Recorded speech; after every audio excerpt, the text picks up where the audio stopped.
Friends, आज हम बात करेंगे what is taxable event under the GST. तो जीएसटी के अंदर टैक्सेबल इवेंट हम किसको कहेंगे? Taxable event is that event which on its occurrence create or attract the liability to pay tax।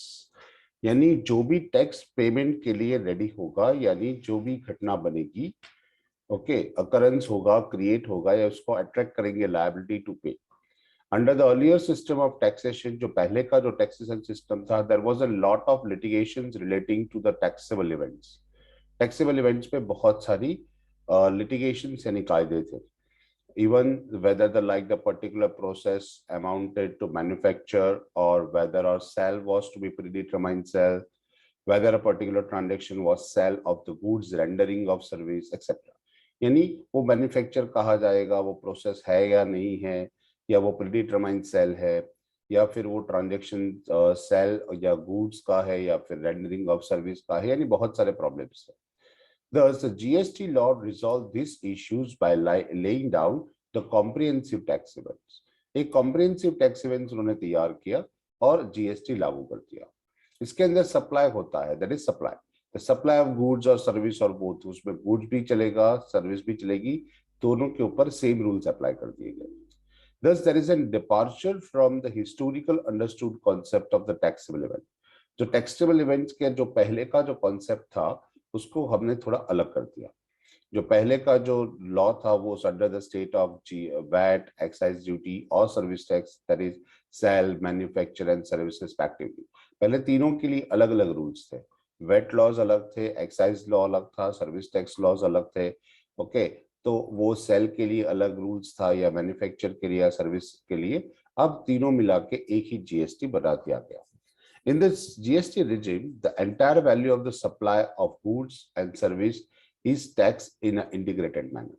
यहाँ पे जीएसटी रिजीम के अंदर क्या हुआ कि वैल्यू ऑफ जो supply of goods and services, यानी जो भी गुड्स या सर्विसेज की जो भी सप्लाई वैल्यू होगी उसके ऊपर हम इंटीग्रेटेड यानी कंबाइन में एक टैक्स मैटर करेंगे, टैक्स मैटर अप्लाई करेंगे। Unlike the earlier indirect taxes, पहले के जैसे इनडायरेक्ट टैक्सेस के लिए जैसे कि वैट, एक्साइज ड्यूटी और सर्विस टैक्स जैसा अलग अलग नहीं करेंगे। which was charged independently either on the manufacture or sale or the provisions of service। तो पहले अलग अलग किया जाता था कि गुड्स के ऊपर अलग टैक्स लगाया जाता था या फिर सर्विस के ऊपर अलग टैक्स लगाया जाता था। नेक्स्ट टॉपिक जो है इसके बाद हम लेते हैं what is supply, that is a scope of supply. Scope of supply क्या होता है उसके अंदर हमें मेंशन किया है कि सप्लाई इंक्लूड्स, जो सब स्कोप ऑफ सप्लाई जो है उसका सेक्शन 7 है।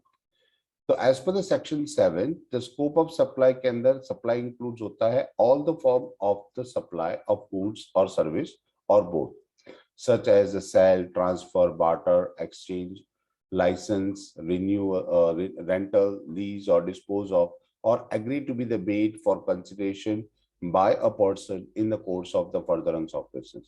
यानी अगर आप बिजनेस आगे बढ़ाने के लिए यानी फर्दरेंस ऑफ बिजनेस आप उसको सेल करते हो, ट्रांसफर करते हो, एज पर बार्टर एक्सचेंज करते हो, लाइसेंस लेते हो, रेंटल पे देते हो या लीज पे देते हो, सबके लिए एक ही चीज उसको सप्लाई में कंसिडर कर दिया जाएगा। Import of the service for consideration whether or not in the course of furtherance of business। आप बाहर से अगर सर्विस इंपोर्ट कर रहे हो और उसके लिए आप यूज कर रहे हो कि फॉर कंसिडरेशन यानी कोई पैसा कीमत चुका के आप बाहर से कोई सर्विस ले रहे हो, okay, so in the course of furtherance of business आप उसको आगे बढ़ा रहे हो, बिजनेस के लिए कर रहे हो या किसी और चीज के लिए भी कर रहे हो, तो उसे हम गुड सप्लाई में कंसिडर कर लेंगे। Activities specified in Schedule 1 made or agree to be made without consideration। अगर आप कोई चीज बना रहे हो, दैट इज मैन्युफैक्चर कर रहे हो या उसको बना रहे हो या एग्री टू बी मेड, आप बनाने की बात कर रहे हो विद और विदाउट कंसिडरेशन, तो उसे हम शेड्यूल 1 में स्पेसिफाई कर दिया जाएगा। और activities treated as a supply of the goods और service of as referred in the schedule 2। अगर आप गुड्स सप्लाई कर रहे हो या फिर सर्विस सप्लाई कर रहे हो तो हम शेड्यूल 2 में डाल देंगे।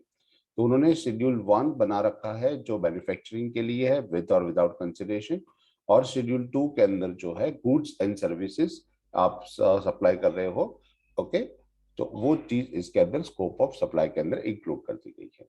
नेक्स्ट जो है कि notwithstanding anything containing the subsection 1। तो सेक्शन 7 के अंदर जो हमने बताया था उसके अंदर हमने स्पेसिफिक शेड्यूल 1 शेड्यूल 2 कर दिया। थर्ड जो होता है वो activities and transaction specified in schedule 3। तो शेड्यूल 3 जो है, such activities is treated undertaken by the central government, state government और एनी लोकल अथॉरिटी। यानी कोई भी ट्रांजेक्शन हो या कोई भी एक्टिविटीज हो जो हमारी केंद्र सरकार है उसके हिसाब से चलता हो, या स्टेट गवर्नमेंट चला रही है या फिर लोकल अथॉरिटी चला रही है, in which they are engage as public authorities, कि जो पब्लिक अथॉरिटीज के साथ के नाम से जाना जाता है। As may be notified by the government or on the recommendations of the council. GST council का रिकमेंडेशन है या गवर्नमेंट ने कोई नोटिफाइड किया है, shall be treated neither as supply or the goods or a supply of service. हम उसको schedule 3 के अंदर उसको गुड्स भी नहीं कंसिडर करेंगे या उसको सर्विस भी कंसिडर नहीं करेंगे।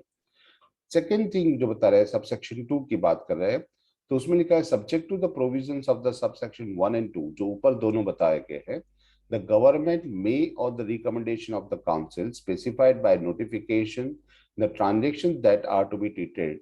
यानी अगर सबसेक्शन 1 और 2 की बात सेक्शन 1 और 2 यानी ऊपर जो उन्होंने बताया गया, सप्लाई का जो मीनिंग बता दिया गया या शेड्यूल 3 की बात कर दी गई, उसके अंदर प्रो subsection 1 2 the government may on the recommendation, government या काउंसिल या कोई भी नोटिफिकेशन जारी करके transaction that to be treated as, उसको हम सप्लाई कंसिडर कर सकते हैं, not the supply of service, supply of goods and not the supply of service, ऐसा भी कंसिडर कर सकते हैं। और supply of service not the supply of goods, हम उसको सप्लाई ऑफ सर्विस कंसिडर करेंगे, नहीं कि उसको गुड्स कंसिडर करेंगे। तो ये दोनों चीज सप्लाई के डेफिनेशंस के अंदर इंक्लूड है। Now the analysis of the scope of supply. तो जनरल एनालिसिस क्या किया गया है स्कोप ऑफ सप्लाई का, तो the scope of supply is defined in section 7 of the CGST Act in the inclusive manner. The modes of the supply mentioned in the section 7.1 7.1A are the only illustrative and not exhaustive. यहाँ पे सिर्फ illustrative यानी आपको illustration दिया गया है कि ऐसा ऐसा होता है। This substantial by the use of the word such as, जैसे कि, ऐसा इस डेफिनेशन में ऐसा लिखा है जैसे कि, यानी उसके जैसा भी अगर कोई है तो इसके अंदर डेफिनेशन में डाला जाएगा, एक इलस्ट्रेशन के हिसाब से उसको मेंशन किया गया। The meaning and scope of supply taxable under the GST can be understood in the terms of following parameters. नीचे पैरामीटर्स दिए गए, उसके हिसाब से हम उसको नापेंगे कि उसके अंदर वो supply of goods, scope of supply के अंदर वो आता है या नहीं आता है। And which can be adopted by the characterize the transaction as supply, यानी अलग अलग उसके हिसाब से उसको कैरेक्टराइज से माना जाएगा। फर्स्ट दे रखा है कि supply should be the goods और सर्विस, वो गुड्स या सर्विस होनी चाहिए। Supply of anything other than goods and service like the money, security etcetera does not attract GST. ये गुड्स या सर्विस होनी चाहिए, उसके सिवा अगर पैसा है या सिक्योरिटीज है तो उसे हम अंदर कंसिडर नहीं करेंगे।